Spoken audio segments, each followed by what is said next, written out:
So in today's video we're going to talk about the biosecurity screening that I recommend everyone does before they get animals, or at least quarantine them until you get the test results back. So the 3 diseases that are in that biosecurity testing are CAE, CL, and Johne's. CAE is also known as OPP in sheep, and they're now actually changing the name to lentivirus.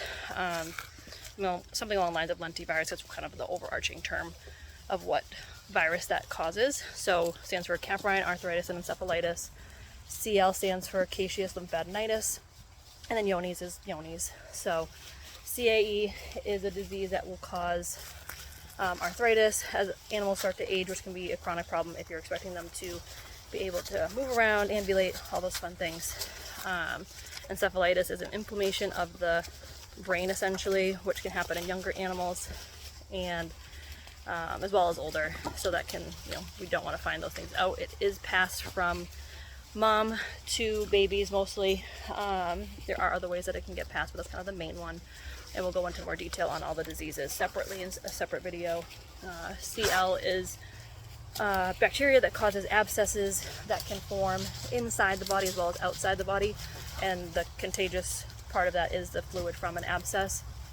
And that is the problem with that is the abscesses internally can cause issues with the carcass later, or that can just be on the outside, but you don't see the ones on the inside. So if you're in the meat production business, that's definitely not what you want to see at the slaughter for the carcass.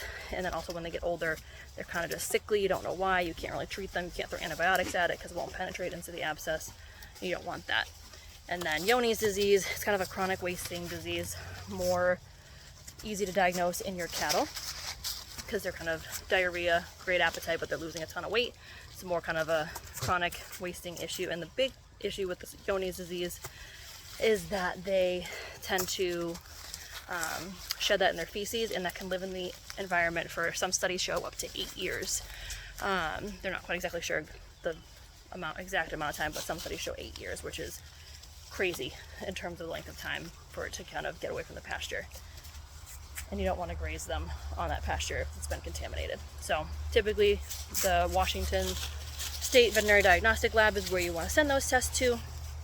They have pretty accurate screening. The veterinary schools are going to be a little bit more expensive, but that's because they have more screening to make sure that those tests are standardized and quality controlled pretty well. So I definitely recommend reaching out to whoever you're getting animals from to have that done beforehand, or at minimum